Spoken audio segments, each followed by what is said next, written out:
Enregistre? Ouais. Super. Bonjour. Alors, bonsoir, avec un léger retard, en tout cas pour ceux qui sont là et ceux qui nous écouteront plus tard. Je pensais que c'était une bonne occasion à cette journée de Yom Yerushalayim. Donc, juste une petite précision, parce que dans certains calendriers, on a marqué que c'était le 27, mais Yom Yerushalayim, c'est le 28. Et on va essayer d'expliquer ce soir pourquoi le 28 il y a, qu'est-ce que cette date a de particulier, et même si on a le temps, on expliquera pourquoi cette année, pourquoi en 5727. C'est en hébreu, 1967, c'était 5727. Alors, avant de commencer, j'aimerais attirer votre attention sur un point. C'est que l'homme a des rêves. L'homme rêve de ne pas être quelqu'un, un être limité. Et c'est vrai que lorsqu'on regarde et on essaye d'analyser à quel niveau un homme se trouve limité, alors juste pour la précision, parce que qu'on a vu dans le Pirkei Avot qu'on va terminer, qu'il est bon de rapporter au nom du maître auquel on se réfère. Donc il y aura pas mal d'enseignements à partir du Rav Kook, qui, comme vous le savez, est un des précurseurs du sionisme moderne, peut-être mal interprété, peut-être mal compris par certains.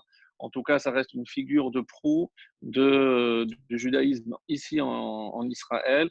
Évidemment, un rave plus que orthodoxe, si on pouvait dire, et qui avait une vision extraordinaire par rapport donc au futur et à l'avenir du peuple. Donc, il parlait beaucoup du peuple juif.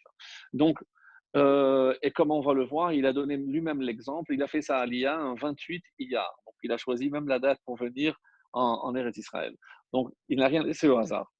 Et c'est le Maharal de Prague d'ailleurs qui dit que les grands événements, les grandes choses n'arrivent jamais par hasard. Donc ça, c'est quelque chose que nous devons bien assimiler.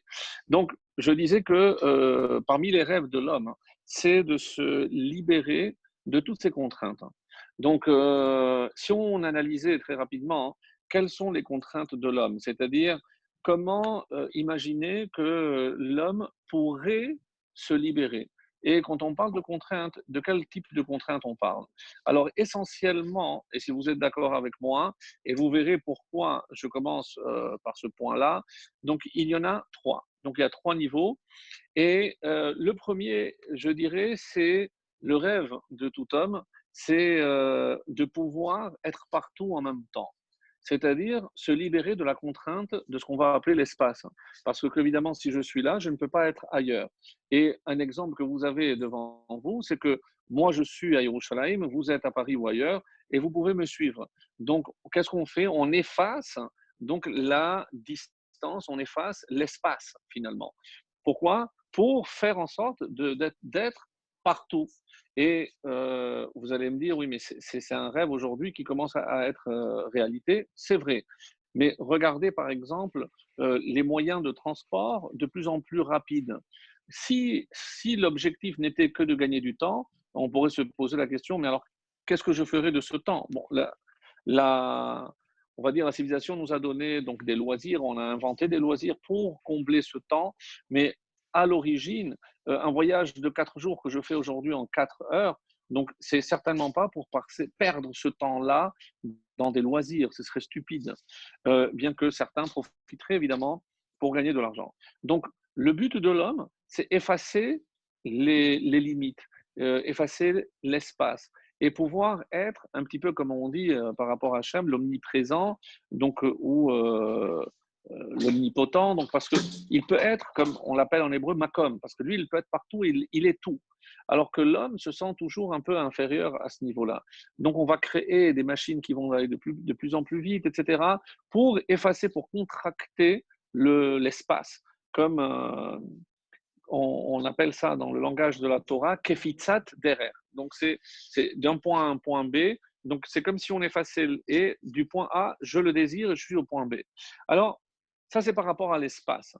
L'autre limite, évidemment, c'est un peu plus difficile on va dire, d'affronter, c'est le temps. Pourquoi? Parce que si je vis maintenant, à ce moment-là, je ne peux pas vivre il y a 1000 ans ou 500 ans. Donc, je ne peux pas. Alors, il y a des moyens de combler. Comment je peux faire, par exemple? Alors, je vais me pencher sur l'histoire. Donc, c'est comme si je pénétrais dans ce temps qui n'est pas le mien, mais que je vais vivre un peu par procuration. Ça, c'est une façon. Une autre façon aussi, c'est parmi les rêves bien connus des hommes, c'est voyager dans le temps. Alors, voyager dans le temps, évidemment, d'abord pourquoi? Alors, c'est juste pour visiter le passé, ou plutôt pour deviner le futur. Donc, et la Torah nous a déjà prévenu qu'il est interdit d'user n'importe quel moyen, la nécromancie, la sorcellerie ou autre, pour pouvoir deviner ou parler avec des morts, etc., pour deviner le futur. C'est interdit. Donc il y a une interdiction de la Torah. Alors, je le disais il n'y a pas longtemps, mais nous avons finalement une machine pour voyager dans le temps, mais une machine très particulière. Lorsque j'ai fait une erreur et que maintenant je veux effacer cette erreur, il faudrait que je sois capable de voyager dans le passé, effacer, changer une attitude, un comportement, une parole que j'ai dite, et à ce moment-là, je reviens à mon présent, et c'est un nouveau présent parce qu'il n'y a pas les conséquences de l'action mauvaise que j'ai faite. Comment on appelle cette machine à rebrousser le temps? La teshuva. C'est ça ce qu'on n'y pense pas, mais la teshuva, c'est quelque chose d'exceptionnel. Je voyage dans le passé, j'efface, je change ce passé, et ce qui fait qu'aujourd'hui, je suis pardonné. C'est comme si cet acte n'avait pas eu lieu. C'est incroyable. Donc, ça c'est le temps. Donc, on a parlé de l'espace, on a parlé du temps, et il reste, puisque vous avez reconnu ce que le Zohar, dans le Sefer Yetzira, on parle de Hashan. Hashan qui se traduit par la fumée, mais Hashan c'est Olam, l'espace. Donc, Shana, l'année, c'est le temps, et Nefesh, l'être. L'être, pourquoi il y aurait on va dire, une contrariété, une angoisse, une carence, une limitation parce que finalement, je ne suis que moi-même. Je ne peux pas être quelqu'un d'autre. Alors, je voudrais peut-être être plus comme lui ou être comme lui. Alors, c'est vrai que nous, Baruch Hashem, on a des images, mais on ne pourra jamais les égaler. Tellement que Zoucha disait toujours, moi j'ai peur dans le monde du jugement à venir d'une seule question. Souvent, on s'imagine qu'on va nous demander comment, avec ton potentiel, pourquoi tu n'as pas été comme Avraham Avinu, comme Yitzhak, comme Rav Kanievski, comme... C'est pas ça. Zoucha disait, la seule question qui me fait peur, c'est pourquoi tu n'as pas été Zoucha. C'est-à-dire, ce qu'on attend de nous, c'est être nous-mêmes. On n'attend pas d'être quelqu'un d'autre. Et encore une fois, nous, on a le moyen d'être quelqu'un d'autre. Comment? On aurait voulu discuter, vivre avec Rachi. Mais mes amis, c'est très simple. Vous prenez un livre, un chumash, vous ouvrez, vous regardez Rachi, vous lisez, il vous parle, vous êtes avec Rachi, vous êtes avec Tosfot, vous êtes avec le Rambam. Donc, on a quelque chose à travers la littérature, à travers la lecture, et c'est vrai aussi peut-être dans le Chol, à travers la littérature, c'est pas que je suis l'autre, mais je suis avec l'autre, ça c'est certain. Donc, quelque part, en étant avec l'autre, je romps donc cette barrière du temps, je rends cette barrière aussi avec l'être. La société moderne a proposé une solution pour échapper à toutes ces contraintes, un raccourci terrible. Lorsque je ne me supporte plus, lorsque je ne supporte plus ma vie, il y a un moyen très simple de mettre fin à cette souffrance, c'est mettre fin à sa vie. Je parle évidemment du suicide. Ça peut paraître une aberration, certes, mais comprenez que c'est le moyen le plus rapide de mettre fin à tout. Et donc, du coup, je ne suis plus limité pour rien du tout. Pas rien du tout, pardon. Donc, de la même façon, il y a pas la mort elle-même, mais ce qui se rapproche le plus. Je parle de toutes les différentes drogues. Pourquoi les gens se droguent? Pourquoi les gens vont se saouler? Pour oublier. Pour oublier parce qu'ils ont un mal-être. Donc, si j'ai un mal-être, c'est que c'est justement, mon être est mal, mon être va mal. Donc, tant que je n'ai pas réparé cet être-là, je ne pourrai pas sortir de ces limites. Et il y a dans la tradition juive donc une solution beaucoup plus rapide et beaucoup plus radicale, c'est lorsque on parle d'un espace, c'est un espace qui n'est pas soumis aux contraintes justement de la géographie, des règles qui régissent l'espace. Et si je vous demandais, vous avez certainement trouvé, cela se passe essentiellement dans ce qu'on appelle le Kodesh HaKodashim. Dans le Kodesh HaKodashim, on nous explique que bien que dans le livre de Shemot, on nous ait donné les mesures exactes de l'arche, du Aaron, on pouvait à l'intérieur, c'est comme s'il ne prenait pas de place, comme dit l'Agmara dans Yoma, Aaron eno min hamida. Donc, il n'est pas, il est hors norme, hors mesure. Donc, il ne prend pas de place. Mais ce n'est pas uniquement ce miracle qui avait lieu dans le Kodesh HaKodashim, il avait lieu aussi à l'extérieur. À quel moment, mes amis? Au moment où, pour les fêtes de pèlerinage, les Shalosh Regalim, qu'est-ce qui a marqué? On l'a lu dans Pirkei Avot, Omdim Tzufim, donc on était tous debout, mais on était serrés, mais au moment de se baisser, il y avait un miracle, l'espace s'ouvrait et je ne touchais personne en me baissant. Donc, cela prouve que le miracle qui s'opérait à l'intérieur avait des répercussions aussi à l'extérieur. Et quand on lit le Pirkei Avot, on dit que même dans Yerushalayim, aucune femme n'a avorté. Il n'y avait pas on disait jamais que l'espace était serré. Aucun habitant de Yerushalayim s'était fait mort par un scorpion. Donc, on voit bien que toute la ville de Yerushalayim puisait ce miracle à partir du Beth Hamikdash. Donc ce Beth Hamikdash avait à Yerushalayim quelque chose de particulier. Et c'est c'est ce qu'on voudrait comprendre. Pourquoi il y a quelque chose de particulier? Et qu'est-ce que c'est cela? Alors, parmi les explications, le Zohar nous dit qu'au moment où Hachem a voulu créer le monde, il a fallu commencer par un point. Lorsque vous allez faire un dessin ou dessiner une lettre, il y a la première pointe. À partir d'elle, donc ça s'étale. Donc, de la même façon, lorsque Hachem a voulu créer la matière, il a fallu commencer par un point précis. Ce point précis est appelé dans la tradition juive Even Hashetiya. C'est la pierre d'assise, la pierre du fondement. C'est celle qui va tenir tout le reste. Où se trouvait cette pierre? Cette pierre se trouvait exactement là où le Aaron va être posé. Aussi, lorsqu'on dit que dans le deuxième temple, il n'y avait pas le Aaron, peu importe, c'est sûr qu'il manquait quelque chose, mais cette pierre était finalement la source de tout ce qui se produisait à l'intérieur, à l'extérieur du Beth Amikdash. Donc, c'est ce point où Hachem a concentré tout ce que le monde devait être, se trouve justement à Yerushalayim. Un point étonnant, c'est que dans le Chumash, en tout cas, on ne parle pas de Yerushalayim. Mais on sait qu'il y a des allusions. On sait qu'il y a des allusions. Quand on dit par exemple à Avraham Avinu, va vers l'endroit que je te montrerai, ou lorsque on parle des sacrifices pour les trois fêtes, à l'endroit que Dieu va choisir, ou l'endroit que Dieu a choisi. Mais jamais on prononce le mot de Yerushalayim. Mais tout le monde comprend que tout au long du Chumash, il y a évidemment un fil à travers lequel je peux tout trouver. Et si je regarde de près, ce serait extrêmement long, mais tellement intéressant. Si je regarde à travers tous les midrashim, qu'est-ce que je remarque? La première question, quand Dieu dit qu'il a pris de la terre pour créer l'homme, de quel endroit il a pris la terre? On dit du Misbéach, là où sera construit le temple.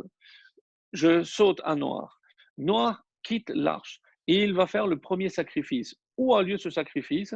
Évidemment, dans le seul endroit où ça pouvait avoir lieu. C'est le mont où sera construit le temple. Avec Abraham, Haramoria, évidemment, à plus forte raison. On dit que Yitzhak, il est allé étudier et il a prié, pas au Kotel, j'allais dire, mais il a prié à l'endroit où sera le temple. Et c'est de là qu'il revenait. Donc Yitzhak a prié Mincha là-bas. Et c'est pour ça que en son nom. Donc, mincha veut dire une offrande. Pour le temple, c'est le terme qui va être utilisé. Yaakov Avinu va dormir sur une pierre. On dit que cette pierre, c'était Even Ashtiya. Et qu'est-ce qu'il a fait? Il a rêvé cette échelle. Et il dit Zesha'ar Hashamayim. Mais c'est la porte du ciel. Oui. Parce que cet endroit, et Yaakov Avinu, aussi bien que son père et son grand-père, avaient senti que c'était un endroit particulier. Et ben, donc, si on voit déjà, ne serait-ce qu'au niveau des Havot, on remarque que cet endroit était déjà prédisposé. Et c'est évident, donc qu'il devait y avoir une allusion. Alors, pourquoi il a fallu attendre le roi David pour enfin pouvoir conquérir la ville de Yerushalayim, alors qu'on sait qu'il y avait une tradition d'Abraham, Yitzhak et Yaakov, que cet endroit était particulier et que forcément on verra comment toutes les civilisations, s'ils cherchaient à conquérir Israël, c'est essentiellement pour Yerushalayim. Et regardez toutes les civilisations les plus grandes, je parle des Romains, je parle des Grecs, je parle des Mamelouks, des Turcs, les croisades aussi qui vont, les musulmans, jusqu'à récemment, évidemment, les Britanniques et les Jordaniens. Donc, tout le monde aspirait à occuper cet emplacement. Et imaginez ce jour où, presque 1900 ans après sa destruction, on arrive à cet endroit et on voit ces pierres. Vous imaginez ce que ça pouvait représenter. Alors, et l'image que vous avez évidemment tous vue au moins une fois, lorsque, ou même les sons par la radio, Hakotel Beyadenu, le Kotel est entre nos mains. On a vu ces soldats pleurer à chaudes larmes, en sentant vibrer, et tout le peuple juif, à travers ces soldats, lorsqu'ils se sont rapprochés de ces pierres bimillénaires. Donc, c'était un moment unique. C'est vraiment un moment unique. Alors, ce qui est curieux, c'est pourquoi ça s'est fait en deux étapes. Pourquoi d'abord on est revenu sur Israël, c'est 1948, et ensuite il a fallu 19 années, un cycle, donc pour pouvoir accéder au Kotel. Alors, je vais citer un Rambam. Rambam explique que lorsque on rentre en Israël, on a trois mitzvot. Donc, il déduit ça évidemment de la Gemara. Quels sont ces trois mitzvot? Nommer un roi, éliminer la descendance de Ramalek et enfin reconstruire le temple. Donc, comment, dans cet ordre, donc avant de construire le temple, il fallait un roi. On voit bien que Shaoul n'a pas accompli la mission parce qu'il n'a pas exterminé Agag. C'est le prophète Samuel lui-même qui va le faire. Et ensuite, on aura le roi David. Le roi David, une fois que le roi Agag de Ramalek a été anéanti, à ce moment-là, David, il va attendre le bon moment et c'est David qui va conquérir la ville de Yerushalayim. Même si, comme d'après les sources midrashiques, cette ville s'appelait, c'est là où s'était installé, où avait installé la yeshiva Shem et son fils Ever. Et c'est là où est allé étudier Abraham, d'après certaines sources, Yaakov Avinu est allé aussi à cette yeshiva qui se trouvait justement à, on dit que Shem, il a changé de nom, c'était Malki Tzedek Melech Shalem. Alors, Melech Shalem, c'est un roi parfait, mais l'endroit s'appelle Shalem. En français, ça donnera Salem. Et donc, c'était une colline qui était divisée en deux, la partie ouest et la partie est. La partie est, c'est là où on appellera ça, parce qu'il aura cette vision, et Yaakov Avinu a appelé ça Yéré. C'est là où il a vu Hachem. Donc, lorsqu'on va ensemble après, donc on a Shalem d'une part, et Yéré, Yérou, Yir'a, c'est la crainte. Et quand je rassemble les deux, ça va donner Yérou Shalayim. Donc, c'est là, lorsque je réunis. Et c'est pour ça qu'on parlera toujours de la réunification. Qui le fait de la meilleure façon? C'est évidemment, encore une fois, le roi David. Yerushalayim habenuya, Aïr shechuberala yardav. Donc, il parle de la ville de Yerushalayim reconstruite. Aïr shechubera, c'est où tout le monde s'unit, yardav, ensemble. Parce qu'à Yerushalayim, il n'y a pas. Ce qui caractérise Yerushalayim, c'est qu'il faut une union. S'il y a une désunion, donc forcément, c'est une ville qui ne peut pas supporter la désunion entre ses habitants. Et ça nous l'a montré par sa destruction, malheureusement, puisqu'on dit la destruction du temple et de Yerushalayim. Donc, il y a un point intéressant qui est rapporté dans la Mishnah, dans une Mishnah de Démaï, où on dit que le peuple juif à l'époque du temple, à l'époque de la Mishnah, était divisé en deux. Alors, je viens de dire qu'il ne fallait pas qu'il soit divisé. Oui, mais comment le peuple juif, nous aujourd'hui, bon, c'est très schématique, excusez-moi parce que je prends des raccourcis pour aller vite, mais très schématiquement aujourd'hui, on va dire qu'il y a les religieux et les non-religieux, à Yerushalayim et partout. Mais avant, on avait plus de finesse peut-être, et on appelait les religieux Chaverim.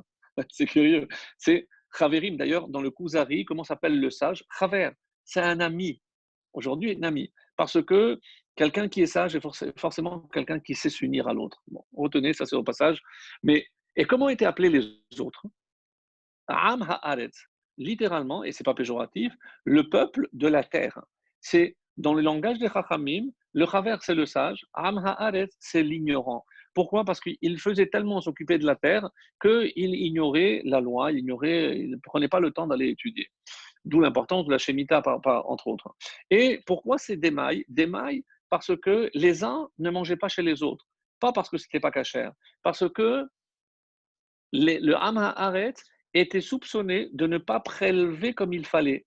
Donc, il y avait un problème. Je ne pouvais pas aller manger chez lui parce que peut-être des mailles ou l'ail, c'est peut-être qu'il n'a pas. Et comme je ne prends pas de risque, donc les uns ne mangeaient pas chez les autres. Une exception, mes amis, Shalosh Regalim. Et c'est une halakha, c'est comme ça que ça apporté dans la Mishnah. Incroyable. Les 3 fêtes de pèlerinage, lorsque tout Israël affluait pour venir offrir donc les sacrifices qui s'imposaient dans le Beth Amikdash, évidemment qu'il n'y avait pas des hôtels pour donc les gens aller les uns chez les autres. Et on dit qu'à ce moment-là, à Yerushalayim, pendant les Shalosh Regalim, et ben, tout le monde pouvait manger chez tout le monde. Je ne comprends pas. Mais et qu'est-ce qu'on fait des doutes et des soupçons le reste de l'année? C'est pas le reste de l'année, c'est le reste d'Israël. Mais à Yerushalayim, qu'est-ce que ça veut dire? Eir Shechubera, l'Agmara dit dans Yerushalmi, pourquoi Eir Shechubera? Chubera, s'unir, parce que Yerushalayim, tout le monde est Chaverim. C'est comme si la ville de Yerushalayim révélait ce qui est au fond de chacun. Et au fond de chacun, obligatoirement, il n'y a que du bien. Donc, même si pendant l'année, je pouvais le soupçonner, mais quand j'arrivais les 3 fêtes, quand j'arrivais à Yerushalayim, il n'y avait plus de soupçons. Tout le monde était ensemble et les uns mangeaient chez les autres. Une vision peut-être utopique. Vous imaginez un Haredi aller à Tel Aviv manger. Je n'ai pas parlé de Tel Aviv, j'ai parlé de Yerushalayim. En tout cas, ce miracle était à Yerushalayim. Et c'est pour ça que Yerushalayim est particulier. Est-ce que ce n'est pas forcément les hommes, mais ici, c'est la ville, l'emplacement, l'endroit qui crée quelque chose de particulier. Donc, tout ceci pour dire que Yerushalayim est particulière. Et on doit évidemment au roi David le fait de l'avoir conquise. Maintenant, reste à définir pourquoi cette date. Pourquoi ça s'est fait en 2 temps? Alors, il y a des textes magnifiques dans, vous savez, on a posé une fois la question au Rav Kook au début, lorsqu'il fallait faire, parce que tout le monde allait affluer, pas pour le temple, mais au moins pour le kotel. Alors, comment faire pour que tout le monde ait le respect de ce lieu? Donc, il devait forcément écrire des consignes qui sont encore affichées, je ne sais pas si avec les travaux, ça l'est toujours. Et ils ont dit, donc, il s'est réuni avec les responsables de la ville, et il voulait faire 2 textes. Un texte pour les religieux et un texte pour les non-religieux. Et là, il s'est opposé, mais avec beaucoup de douceur, parce que ce n'est pas quelqu'un. Et il a dit, la ville de Yerushalayim, c'est celle qui unit ses habitants. Comment le lieu de l'union par excellence, qui est le temple, et tout ce qui nous reste, c'est ces pierres-là, vous voulez que ces pierres soient à l'origine d'une désunion? C'est inconcevable. Et avec douceur, il a réussi, et il a eu raison, donc il n'a fait que, et c'est ce qui s'est passé par la suite. Alors, il avait un amour inconditionnel, comme tout le monde le sait, pour Israël, mais en particulier pour Yerushalayim, où il a vécu jusqu'à sa disparition.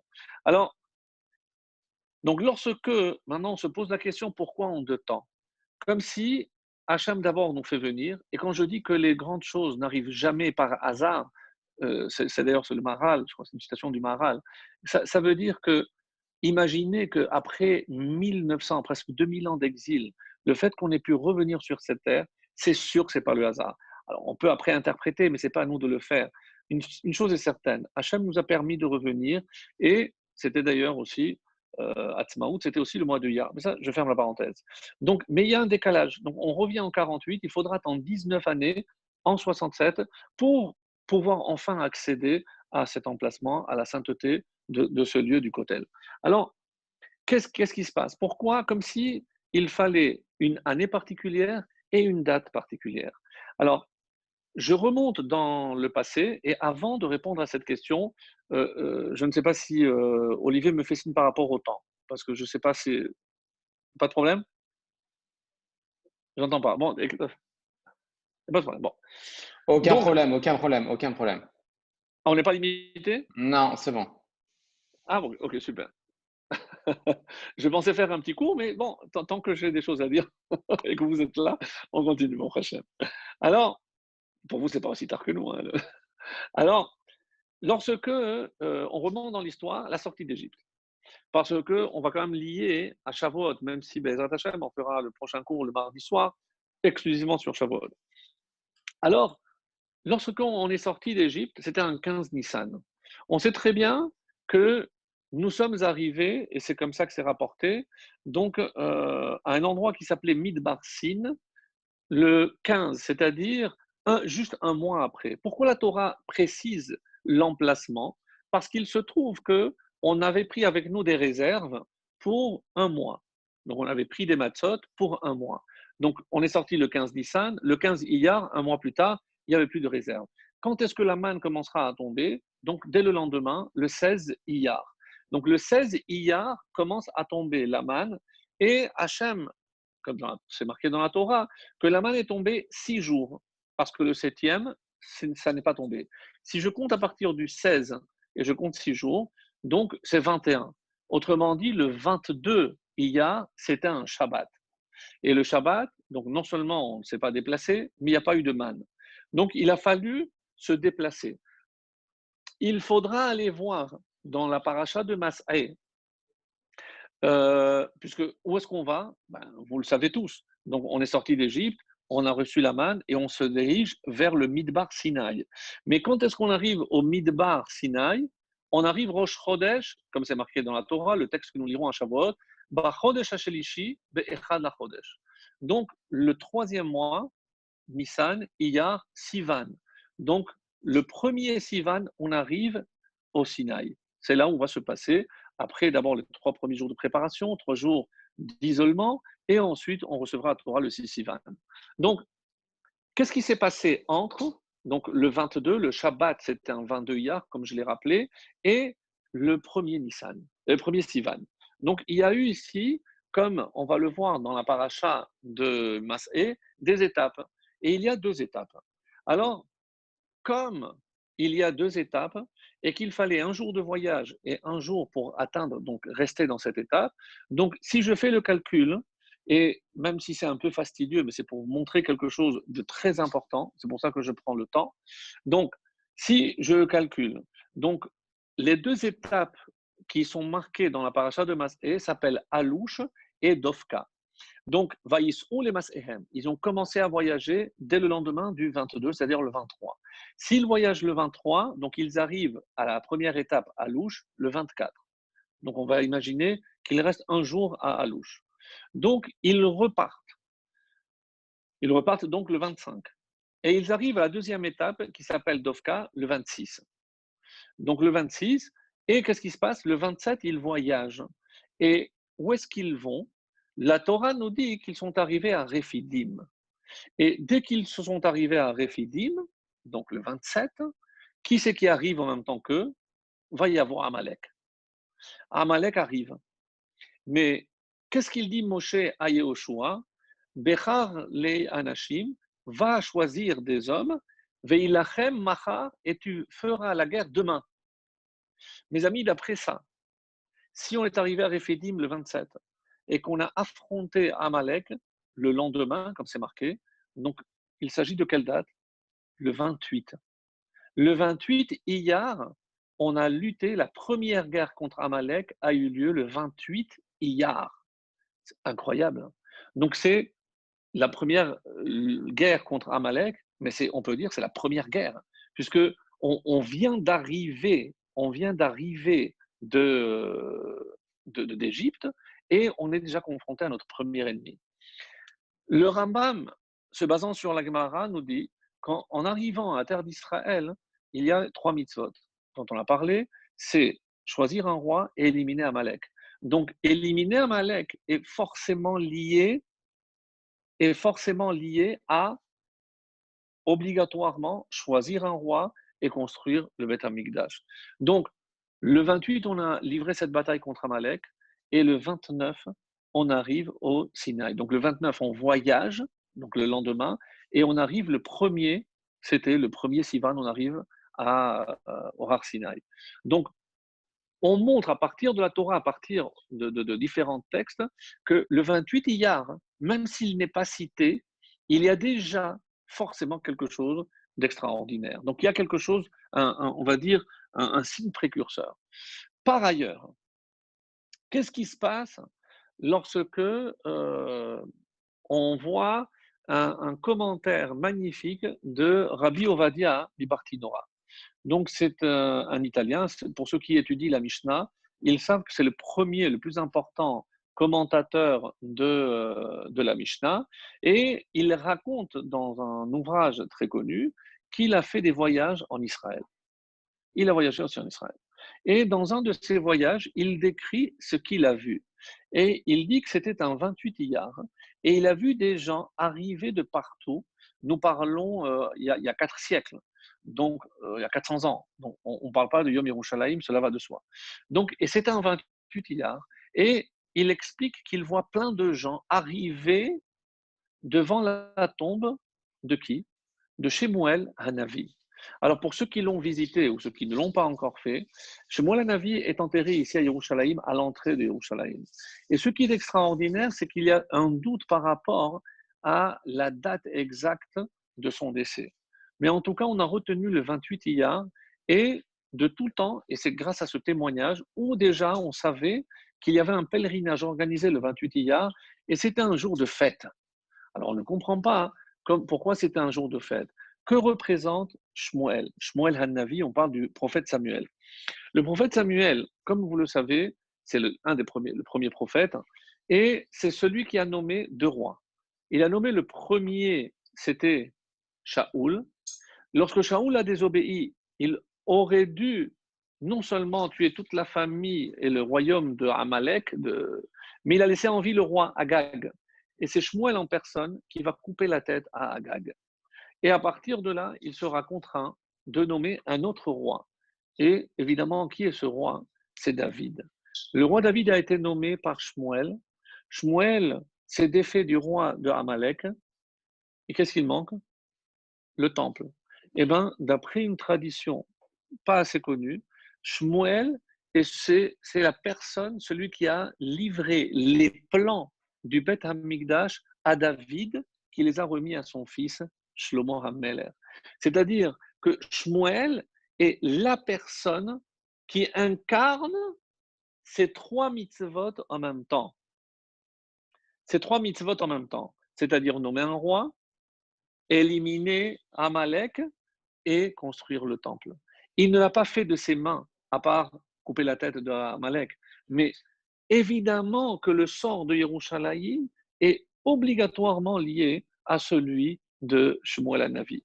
Et donc c'est pour ça qu'on explique que même si Rabbi Yehuda Halevi, l'auteur du Kuzari, pour ceux qui le connaissent, dans ce chapitre, je dis tout à l'heure que celui qui répond à toutes les questions du roi de Khazar est appelé Chaver. Chaver, donc un sage. On traduit ça par un sage, mais Chaver. Et il explique là-bas, je n'ai pas la référence exacte, mais lorsqu'il parle de la prophétie,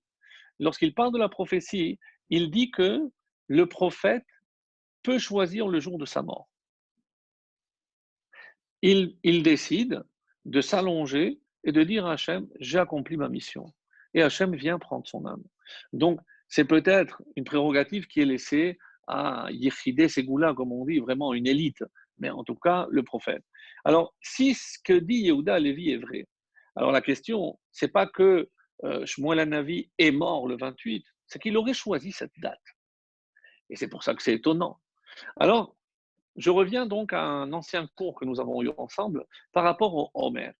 Le Homer, donc je ne sais pas si à Paris vous avez déjà compté, mais oui ou non, c'est déjà la nuit? Je ne sais pas. En tout cas, moi je peux dire parce que alors vous l'écoutez seulement. Donc ce soir, nous avons compté donc 43e jour. Mais ce n'est pas simplement parce que le 43, c'est donc 6 fois 7, 42, donc c'est 6 semaines, et on commence la 7e semaine. D'accord, alors j'ai rien dit. Donc on commence, c'est le premier jour de la 7e semaine. Donc, et vous savez, parce qu'on a expliqué que chaque semaine représente un attribut divin. Alors, j'ai trouvé une image aussi qui peut permettre.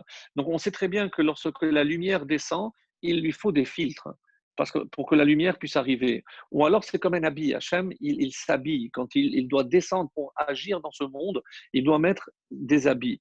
C'est ce qu'on appelle un lévouche.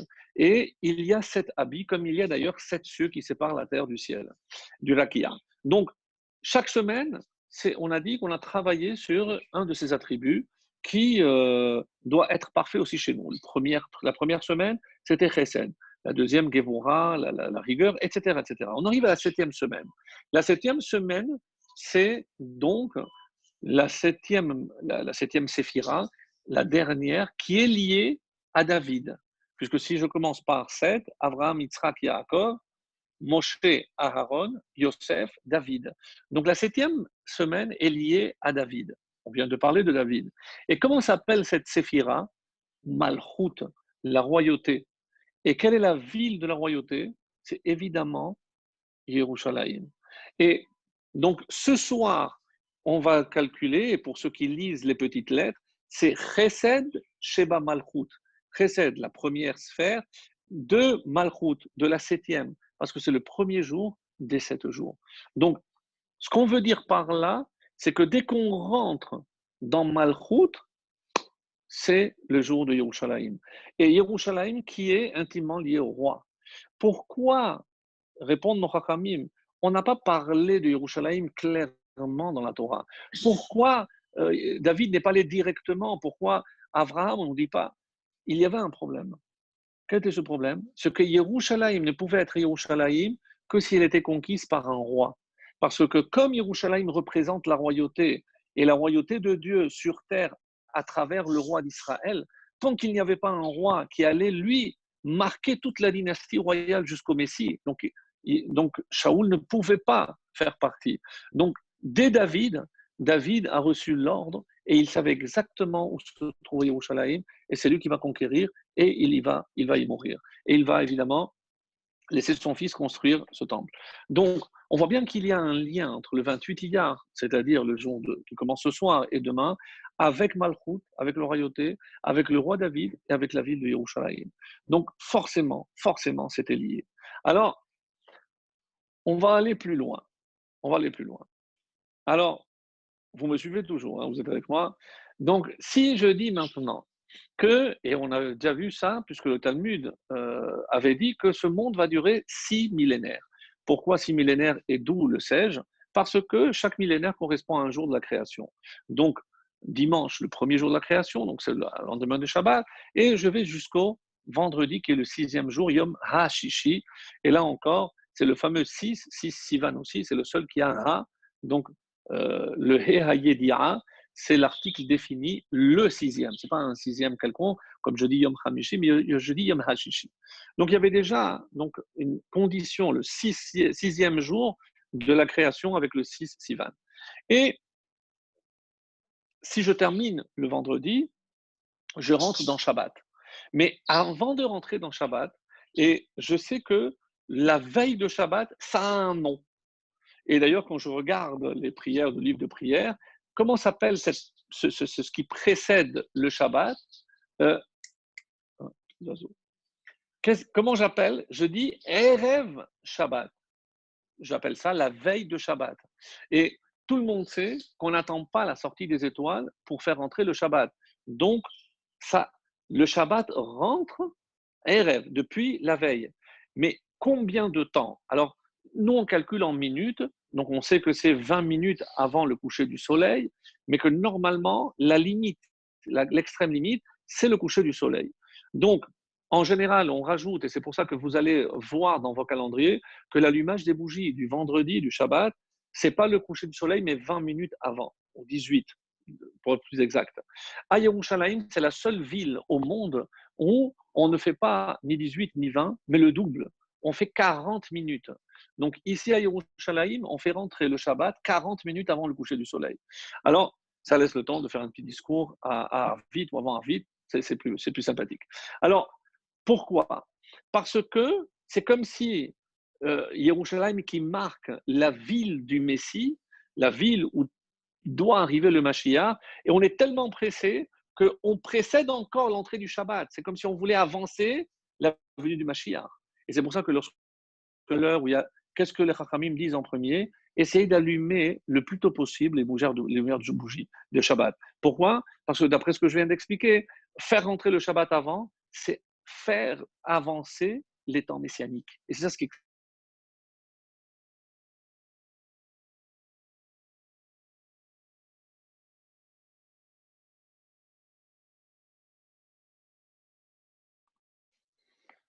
Alors, désolé, il y a une coupure. Le Rav a-tu coupé?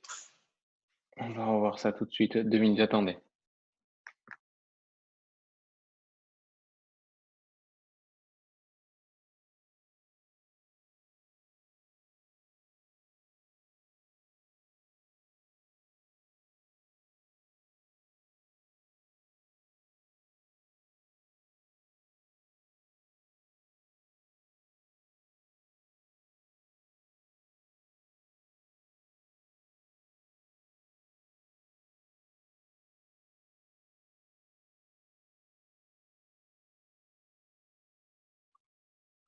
Une seconde, à patienter, je regarde ça avec lui.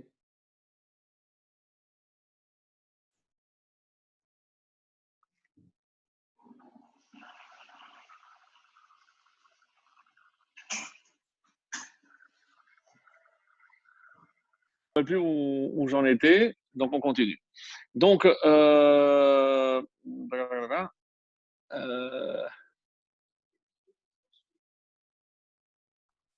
Alors, vous avez fait une le pause roi d'amour David. aussi. Ah, voilà. Voilà, le roi David. Parfait. Donc, on a parlé du roi David. Et donc, le roi David, qui est. Parce qu'il fallait attendre la royauté. Et donc, c'est le roi David et les temps messianiques par rapport à l'allumage qui devait précéder, etc. Donc, voilà, là, merci. Voilà où on était. Donc, on avance le Shabbat ici à Yerushalayim. Et donc, c'est le 6e millénaire. Et c'est Erev Shabbat. Alors, les Chachamim disent pourquoi on appelle ce temps Erev? Alors, pourquoi on dit Erev? Oui, c'est Erev Mashiach, c'est vrai. Pourquoi on dit Erev? Parce que c'est Arev. Arev, c'est mélanger. Ta'arovet, Erev Rav, par exemple. Parce que c'est le mélange du jour et de la nuit. Ça, c'est un point. Bon, c'est pour ça qu'on dit Arvit aussi, c'est la même racine. Mais ce qui est intéressant, c'est que les Chachamim ont calculé la valeur numérique du mot Erev. Parce que s'ils disent que le Shabbat rentre à Erev Shabbat, donc la valeur numérique de Erev, alors si c'est pas clair, vous me faites signe parce que j'ai un tableau derrière moi, donc je peux vous le faire. Mais le mot Erev, c'est facile parce que c'est 270 et 2. C'est 272. Alors, comme vous avez la calculette prise, parce que vous me regardez avec, donc vous ne pouvez pas calculer, mais si j'ai fait 6000 moins 272, vous me faites confiance, et donc Olivier vérifie à la main. Donc, qu'est-ce que ça donne? 5728. 5728. Mes amis, c'est-à-dire que l'année 5728, on rentre déjà dans Shabbat. Mais comment on va rentrer dans les temps messianiques sans le support qu'est le Yerushalayim? Donc, il a fallu qu'on ait Yerushalayim avant 5727. Donc, vous allez dire, oui, bon, là, c'est un peu tiré par les cheveux, tout ce que vous voulez. Mais encore une fois, que les choses soient claires, la gematria et autres n'est là que pour illustrer. C'est pas pour donner une raison, c'est pas la raison essentielle. Et on peut aller plus loin parce qu'il y a un verset dans Isaïe extraordinaire. Donc ça, vous pouvez le vérifier. C'est Isaïe 49, hein, le verset 15. Donc je sais qu'il y en a qui marquent. Donc vous pouvez marquer et vous pouvez les chercher. Et il y a marqué Hatishkar Isha Aoula. Et le roi, le prophète Isaïe ici, parle de la ville de Yerushalayim. Et une fois qu'il y aura l'exil, est-ce que une femme peut oublier Oula? Et l'explication des Chachamim là-bas, des commentateurs disent Oula, c'est son fils. Même si un fils s'est éloigné pendant des années, une femme, une mère ne peut pas oublier son fils. Donc, et comme la comparaison là-bas, hein, c'est la ville de Yerushalayim qui va être abandonnée, qui va être, excusez-moi le terme, mais c'est le terme des prophètes, prostituée. C'est-à-dire, tout le monde la veut. Tout le monde veut cette ville. Mais elle attend son vrai fils. C'est qui son vrai fils? C'est nous. Et regardez comme c'est beau. Hatishkar. Si je calcule Hatishkar, c'est-à-dire est-ce qu'elle peut oublier?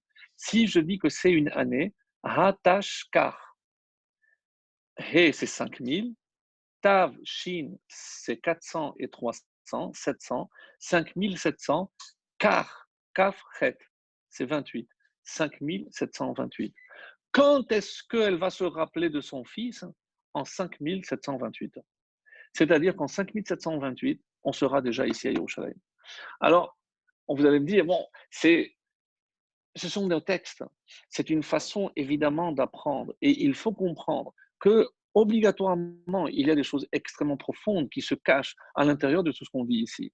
Alors, lorsque on revient maintenant à cette notion par laquelle on a commencé d'espace, du temps et de l'être. Alors, il y a par rapport à cette conjonction où je vois qu'il y a un jour qui est complètement en dehors du temps. Et s'il y a un jour dans la semaine qui sort des normes du temps, comme un îlot dans le temps, comme certains l'appellent, c'est évidemment le Shabbat. Le Shabbat, on voit bien que je suis en dehors du temps, je ne suis pas soumis et contraint. Vous allez me dire, oui, mais j'ai le temps pour la prière, c'est vrai. Mais il y a au-delà, c'est le temps du temps. Qu'est-ce que c'est le Shabbat des Shabbats? C'est Kippour. Qu'est-ce qui se passe à Kippour? À Kippour, il y a un homme qui va prier pour l'ensemble de tout Israël. Et c'est le Kohen Gadol. Le Kohen Gadol, le jour de Kippour, lorsqu'il prie, il est à même d'expier la faute de tout Israël. Ça veut dire que comme si, quelque part, tout Israël est représenté par le Kohen Gadol. Donc c'est un homme qui incarne tout Israël. J'avais entendu un point intéressant en parlant de Yerushalayim, c'est que lorsque les soldats sont arrivés devant le Kotel, donc on l'a entendu, il y avait une émission de radio qui émettait en direct, et il y a des soldats qui ont pleuré. Bien des années plus tard, on a interviewé, donc évidemment c'était des gens plus âgés, on a interviewé ces fameux soldats qui étaient rentrés les premiers face au Kotel. Et on leur a demandé, est-ce que vous aviez pleuré quand vous étiez en face du Kotel? Et ils ont dit, non, non, on n'a pas pleuré. Alors, c'est étonnant, parce que les enregistrements prouvent qu'ils avaient pleuré. Et eux, ils affirment qu'ils n'ont pas pleuré. Alors, on va juger favorablement. On ne va pas dire que, évidemment, ils mentaient. Mais qu'est-ce qui se passe? Rappelez-vous, qu'est-ce qu'on a dit? C'est que par rapport au Chavérim, que la ville de Yerushalayim a une particularité, c'est de faire jaillir ce qui est à l'intérieur. Quand ces soldats se sont trouvés devant le mur, mes amis, qui ils représentaient? Après 2000 ans qu'on a été chassés de cet endroit, voilà les premiers juifs qui touchent ces pierres bimillénaires et à travers eux, c'est tout le clan d'Israël. Donc ces larmes n'étaient pas forcément les larmes de ces hommes-là, mais c'était les larmes de tout Israël. Et c'est ça qui est extraordinaire parce que, donc j'avais, bon, je vais le laisser là-bas. Donc, c'est par rapport aux textes d'Isaïe, des textes magnifiques, où on prouve que, d'ailleurs, quand on fait la prière, on ne fait pas tous. Il y en a un qui va présenter notre prière devant Akadosh Baruch Hu. D'ailleurs, comment il s'appelle? Shaliach, l'émissaire. Tibour. Tibour, c'est du public. C'est les initiales de Tzadikim, Benonim et Rechaim. Parce que tout le monde, il représente tout le monde. Donc, c'est pour ça que c'est important que lorsque le Shaliach Tibour, par exemple, lors de la répétition de la Hamida et autres. Donc, il ne le fait pas pour lui, puisque lui aussi, il a déjà fait la Hamida à voix basse. Donc, il nous représente. Donc, il faut faire extrêmement attention de prendre en compte que c'est ce qu'on appelle l'importance et la yir'a qui doit se trouver dans le temple. Et à ce propos, il y a un enseignement du Rav Kook que je préfère vous lire parce que j'ai trouvé que c'était trop beau. Et vous allez me dire, oui, bon, maintenant que je suis de ce côté, c'est plus facile, peut-être. Mais regardez comme c'est bon. Chazal amrou à la pasouk, vahi lahem mikdash me'at. Et je serai pour eux un petit mikdash, un petit temple. Et Asher Baoucham, c'est tiré d'un verset de Yecheskel. Pour la source, c'est 11, chapitre 11, verset 16. Amar Rabbi Yitzhak, voilà ce qu'on dit. Qu'est-ce que ça veut dire Mikdash Me'at, un petit temple? Et Rabbi Yitzhak dit Elu bate kenesiot ou batesh bemidrashot. Donc, ce sont les synagogues et les maisons d'études bon, j'aime pas le mot synagogue, hein, c'est un peu latin. Bon, je ne sais pas si shul, parce que shul, c'est school, c'est là où on étudie. Bon, c'est vrai qu'on doit toujours apprendre quelque chose. En tout cas, on va laisser. Ce sont les batés Knessiot et les batés Midrashot. Ce sont nos shuls, nos synagogues et nos maisons d'études. Chez Bevavel, qui se trouve à Bavel. Bavel, donc en Babylonie. Où se trouve ce commentaire de Rabbi Yitzhak? C'est dans le traité de Megillah, à la page 29. Umima Amarze, Bahakinu Yamekubal. Et à partir, donc là c'est le Rav Kook qui rajoute, et à partir de cet enseignement, on a dit, Al-Kol Bet Knesset, donc on a commencé à appeler chaque synagogue, chaque Bet Knesset, Mikdash Me'at. Donc à partir de, un, le texte de Yecheskel, deux, l'interprétation qui est faite dans le traité de Megillah. Aval Raoui Ledayek, et il rajoute, peut-être qu'il faudrait préciser, Bepasuk ou Bedivre Hazal, dans les propos de Chazal, qu'est-ce qu'ils ont dit? Ce sont les synagogues et les Baté Midrashot chez Bevavel. C'est-à-dire, quand est-ce que j'appelle un Bet Knesset, une synagogue, un Mikdash Me'at? C'est à Bavel, c'est-à-dire en exil. C'est ce qu'il rajoute. Chez Atoar Hazé Nitan, les Bet Knesset chez Bechul. C'est-à-dire, lorsqu'une synagogue est en dehors d'Israël, c'est un Mikdash Me'at. Alors, s'il y a des bêtes Knesset en Israël, alors comment je les appelle? Si à l'extérieur, c'est un petit bête Amigdash. Et il continue, il va aussi Rav Zal, je saute toute la démonstration, Bechutz laaretz, rak batemi mekeneset zachou le toar migdash me'at, veilu be'eretz Israël. Mais en Israël, qu'est-ce qui s'appelle Mikdash me'at?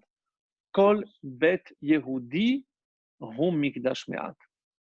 C'est-à-dire qu'en Israël, ça vaut le coup, en Israël, chaque maison est un Mikdash Me'at. Il n'y a pas que les synagogues. Alors, je ne sais pas si plus cette période où on n'a pas prié, on a transformé nos maisons en synagogue, peut-être aussi, je ne sais pas si c'est. Mais en tout cas, on voit d'ici. Donc, et c'est ça la grandeur de ce Rav Kook, qui avait une vision, c'était vraiment, d'après certains, un visionnaire, parce qu'il a vu ce qui allait advenir. Et malheureusement, donc, on n'a pas suivi dans toutes ces visions-là, parce que comme tout homme qui est un petit peu en avance sur son temps, donc il est rarement écouté. Mais c'est pour ça que peut-être il serait bon de revenir maintenant sur ces enseignements. C'est une suggestion de quelqu'un qui m'aime bien, que j'aime beaucoup, et peut-être les réactualiser pour voir donc la justesse de ces enseignements. En tout cas, donc j'ai démontré par rapport à cela, et ce qui me restait à voir, c'est ce point-là. C'est un autre texte dans Brachot 58 qui dit qu'est-ce que c'est l'éternité? L'éternité, c'est Yerushalayim. C'est-à-dire que Yerushalayim représente en quelque sorte une dimension de ce qui est éternel. Et les Chachamim vont expliquer que même en absence de temple, même lorsque le peuple juif n'est pas à Yerushalayim, la ville de Yerushalayim reste aussi sainte que lorsqu'il y avait le temple. Donc cette sainteté, cette lumière, comme si c'était un phare qui éclairait, comme des textes de la Gemara qui disent que si les nations du monde savaient l'importance du temple, ce sont eux qui auraient évité qu'il se passe quelque chose. Parce que on dit que comme c'est la porte, c'est là où Shamayim va'aretz nashaku, c'est là où s'embrassent le ciel et la terre. C'est le contact de l'infini et l'infini. C'est le contact des mondes supérieurs et des mondes inférieurs. Donc, forcément, il y a là comme une espèce d'ouverture qui se trouve à Yerushalayim et qui fait que toutes les prières pour pouvoir monter vers le ciel doivent passer où on se tourne chaque fois qu'on prie vers Yerushalayim, comme si toutes les prières affluaient et après elles s'élevaient. Donc on ne peut pas faire fi de Yerushalayim, c'est impossible. Et comme si les Chachamim avaient prévu déjà que cet exil allait être tellement long et que chaque année, à la fin de la Haggadah, on a toujours terminé en disant les Shana Haba'a d'Yerushalayim. C'est-à-dire, ce n'est pas un vœu. Et c'est vrai qu'on a dit, si on avait su quand est-ce que le temple allait être construit, si on savait quand est-ce que le Mashiach allait venir, oui, mais quelque part, si les générations précédentes l'avaient su, elles n'auraient pas espéré. Donc, quelque part, Yerushalayim représente cet espoir. De la même façon qu'à partir de cet os loose que je trempe tous les samedis soirs avec la Havdalah, je sais que le corps se reconstituera à partir de cet os. De la même façon, ce loose, ce mur est là pour me rappeler que le Beth Amikdash sera reconstruit. Donc, qu'est-ce qui s'est passé? D'abord, il fallait nommer un roi. Après, il fallait construire le temple. Maintenant, on a déjà la ville du temple. On a reconquis Yerushalayim. Qu'est-ce qu'on attend? On est déjà Erev Shabbat, mes amis. Donc, on est Erev Shabbat, on est déjà dans le bon temps. On est déjà à l'emplacement qu'il faut. Qu'est-ce qu'il nous faut? C'est le roi. Et c'est ce qu'on attend. C'est pour ça que Yom Yerushalayim, c'est peut-être cet espoir. Et si c'est intimement lié à Shmuel Hanavi, c'est parce que lui a fait tout le nécessaire. Et si c'est ce jour de 28 Iyar, qui veut dire Kafret, Koach, la force. Donc la force, c'est la force de continuer à croire après 1900 ans d'exil, puisque c'est quand même curieux, mais d'après le calcul exact, c'est en 67 que le temple a été détruit, et c'est en 1967 1900 ans exactement après qu'on a récupéré ces vestiges. Alors, la lumière de Yerushalayim, c'est peut-être cet espoir. C'est que cette lumière qui jaillit, ce phare qui éclaire le peuple juif et l'humanité, comme si c'était l'œil. Si l'œil, c'est Israël, c'est comment je le sais, Aïné Hachem, bah, les yeux d'Hachem sont dans cette terre. Et donc, si tout Israël, c'est l'œil, donc Yerushalayim, c'est la pupille. Et on sait que la pupille est fragile et que si jamais il se passe quelque chose dans la pupille, on ne voit plus rien. Et qu'est-ce qu'on dit tous les jours dans la tfila? Vetechezena ainenu beshuvecha letzion. Donc que nos yeux puissent voir. Donc si on protège les yeux, c'est parce que si l'œil a mal, tout le corps a mal. Donc si on touche Yerushalayim, c'est le monde entier qui est touché. Et je termine par des propos du Rav Kook encore, qui bénissait chaque fois que quelqu'un, puisqu'il était Cohen. Donc on sait que le Birkat Kohanim commence Yevarechecha Hashem veishmerecha. Lui, il utilisait notre verset, il disait Yevarechecha Hashem mitzion. Et on lui disait pourquoi? Que Dieu te bénisse à partir de Sion, de Yerushalayim. Et quoi? C'est quoi la bénédiction? La suite de ce verset, Ur-e betuv Yerushalayim. Et tu verras le bien de Yerushalayim. C'est-à-dire, si on voit ce que vaut la véritable valeur de Yerushalayim, sa beauté, qui n'est pas évidemment une beauté extérieure, c'est pas esthétique, c'est pas la modernité, mais c'est cette intériorité qui n'a jamais été touchée. Eh ben, si on est capable de voir cette lumière cachée, on aura le mérite de l'avoir révélée. Ce que je nous souhaite à tous, Be'ezrat Hashem. Excellente journée de Yerushalayim, même en dehors de Yerushalayim. Et je profite pour vous dire Shabbat Shalom aussi. Et pour la petite vidéo Be'ezrat Hashem demain matin, et pour le cours sur Shavuot, donc mardi prochain. Excellente soirée, et on remercie encore Olivier.